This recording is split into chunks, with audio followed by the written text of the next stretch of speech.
नमस्ते दोस्तों, आप सभी का स्वागत है। आज हम आपको परवीन बॉबी और अमिताभ बच्चन से जुड़ा एक बेहतरीन किस्सा बताएंगे कि अमिताभ बच्चन ने पत्नी जया के अलावा परवीन बॉबी के साथ सबसे ज़्यादा फिल्में की हैं। अमिताभ बच्चन परवीन बॉबी के साथ अपने जुड़ाव को याद करते हुए एक बार बताते हैं कि परवीन बॉबी और उन्होंने कई फिल्मों में साथ काम किया जो दर्शकों के दिलों पर राज करती थी कभी, और साथ ही साथ इनकी ऑन स्क्रीन केमिस्ट्री को दर्शक गण खूब पसंद करते थे। इन दोनों की जोड़ी जब भी फिल्म में देखने को मिलती थी तो फिल्म ब्लॉकबस्टर हिट साबित हो जाया करती थी। तो बताते हैं इन्होंने कौन से फिल्मों में साथ काम किया, जैसे मजबूर, दीवार, अमर अकबर एंथनी, नमक हलाल, शान, कालिया, महान, दो और दो पाँच, काला पत्थर। असल में अब अमिताभ बच्चन जो कहते हैं उस विषय में हम आपको बता देते हैं कि जया के बाद उन्होंने परवीन के साथ सबसे ज़्यादा फिल्में की हैं और उसके बाद राखी और फिर रेखा के साथ। इनमें से बहुत सी फिल्में वो भूल गए थे जब तक कि प्रेस ने उनकी मौत के बाद उन्हें याद नहीं दिलाया। ये अमिताभ बच्चन स्वयं बताते हैं। और फिर वे सोचते हैं कि भगवान, परवीन बॉबी के साथ इतनी सारी फिल्में मैंने कब की।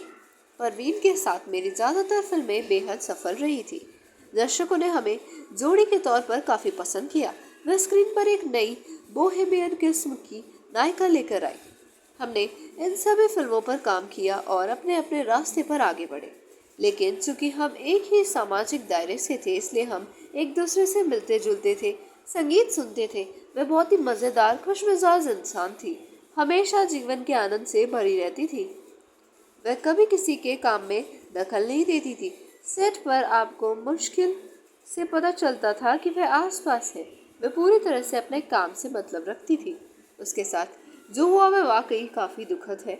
मुझे इसके लिए बहुत बुरा लगता है। हम अक्सर सामाजिक रूप से मिलते थे। हम सभी एक बड़े समूह से थे। रोमेश शर्मा, डैनी डेंजोंगपा, रीना रॉय, स्मिता पाटिल, जावेद अख्तर और परवीन। यहाँ तक कि जब मेरा एक्सीडेंट हुआ तो वे सभी हर दिन मुझसे मिलने आते थे। यह उनका बहुत अच्छा व्यवहार था। संकट के समय जो लोग आपके करीब होते हैं उन्हें आप कभी नहीं भूल सकते। मैं उस समय बहुत उदास रहता था। 1983 में मैं परवीन को उसके पहले लाइव शो के लिए ले गया और फिर अचानक वह गायब हो गई। मुझे नहीं पता कि क्या हुआ। उसकी हालत के बारे में बात करना नैतिक नहीं होगा। उसकी बीमारी की प्रकृति ऐसी थी कि वह लोगों से डरती थी। वह अकेली ही रहना चाहती थी। उसने जानबूझकर खुद को सभी से दूर कर लिया।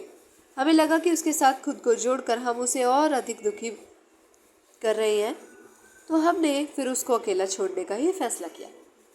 तो ये सारी बातें परवीन बॉबी को याद करते हुए एक बार अमिताभ बच्चन बताते हैं और उन्हें उनके साथ बिताए हुए पल और उनके साथ की गई फिल्में बेहद याद आती हैं और काफ़ी अच्छी भी लगती है।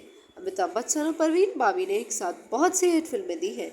और अगर आपको जानकर अच्छा लगा तो कृपया करके चैनल को लाइक और सब्सक्राइब कर दीजिएगा और हमेशा हमारे चैनल से अपना प्यार और समर्थन इसी प्रकार बरकरार रखिएगा प्यारे प्यारे दोस्तों।